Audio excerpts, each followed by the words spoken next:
When it comes to what things look like, the Western world is obsessed by perfection, by symmetry and ideal proportion. This is a taste for beauty shaped by a reverence for universal laws, mathematics, and an appetite for the perfect and the eternal.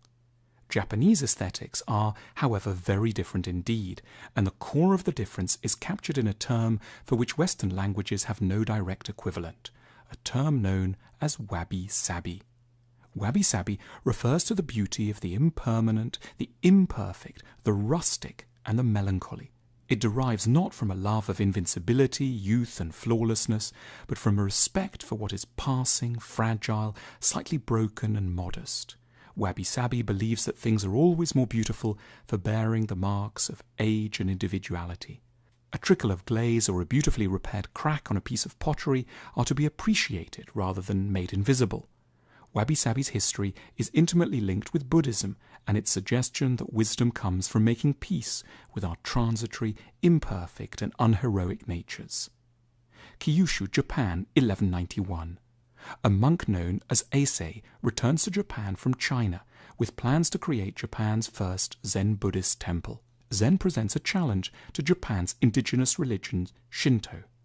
Zen offers a complex philosophical system which presents nature with its constant cycles of life and imperfect patterns as a focus of meditation and a lens through which to understand our own transience and emptiness. Zen will go on to be the philosophical bedrock of Wabi Sabi. 14th century Japan. The meaning of two words, wabi and sabi, begin to evolve and become more positive than they had been. Wabi had originally meant the misery and loneliness of living in nature, away from human consolation, but its meaning now shifts to refer to an almost exquisite, bittersweet melancholy at being on one's own. Sabi, meanwhile, which had originally meant chill, lean, or withered, starts to denote the marks of aging and wear which can enhance an object. It refers to a positive impermanence and the welcome and noble signs of time. The ancient patina of a pot or a crack, beautifully mended, are now called sabi. Kyoto, 1488. Murata Shuko sits down to write a letter to his student Furyuchi Choin. This document will come to be known as the Letter of the Heart and will define the ideal way that one should drink tea, the tea ceremony, and lays out the aesthetic of Wabi Sabi. The tea ceremony had originated as a way for monks to stay awake in order to practice long periods of Zen meditation. But recently it's been overtaken by the ruling class of warlords or shoguns. They use it as a way of showing off expensive vessels and utensils imported from China.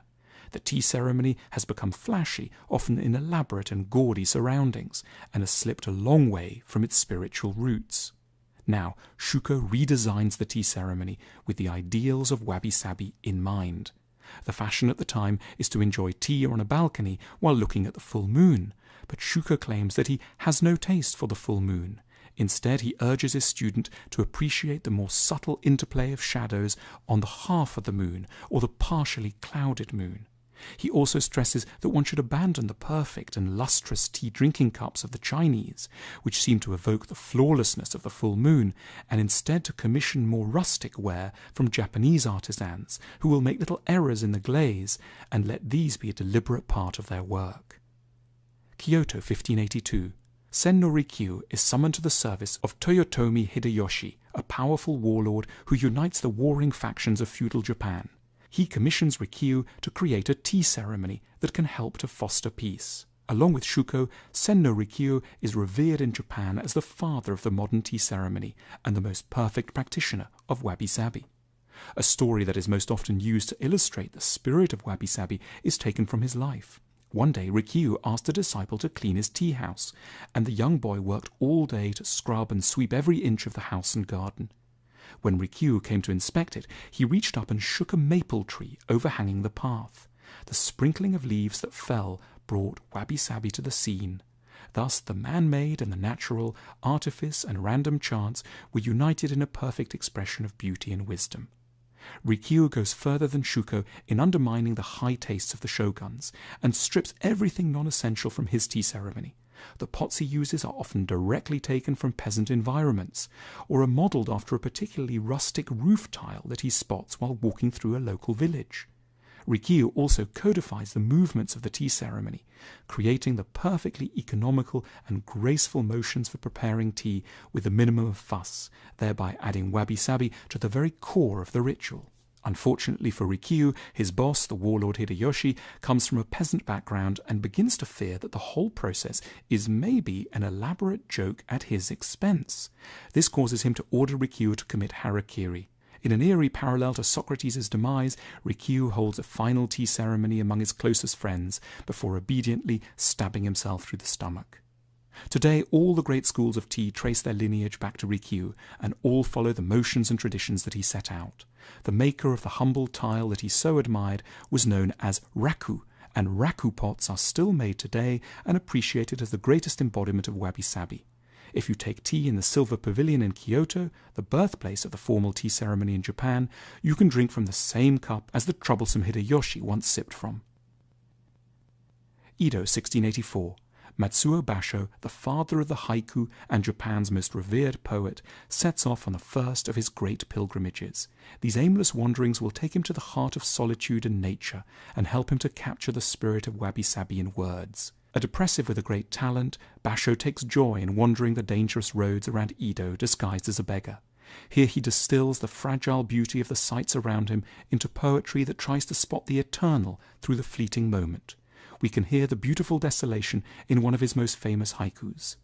Solitary now, standing amidst the blossoms, is a cypress tree. Ginza District, Tokyo, 2013. An enormous new outlet of Louis Vuitton opens, built by the Japanese architect Yun Aoki. 45% of all Japanese women are now estimated to own a bag by the French luxury goods firm, featuring Western ideals of shininess, perfection, and symmetry. Wabi Sabi is, like many traditional Japanese ideas, under enormous threat from the consumerist values of the West. Wabi Sabi is at one level an idea that relates to pottery, drinking tea, and the history of Japan. But at another, it's a lesson for all of us, for all times, because the place we really have to come to terms with imperfection, melancholy, and age is in ourselves. Wabi Sabi is a giant marketing effort which urges us to take a second look at what we might otherwise dismiss or treat with disdain. It recognizes that our tastes are not fixed, and that if someone with talent and artistic grace urges us to look more sympathetically at some moss, a slightly wonky teacup, or indeed the wise, wrinkled face of a friend or relative, we will be able to find charm and beauty here too. Our notions of beauty and interest are relative and open to change and improvement. With the ideals of Wabi Sabi in mind, we may learn to find greater satisfaction in the humbler moments, in a walk down a slightly crooked path on an overcast autumn day, or in a less than blemish-free house, face, or soul.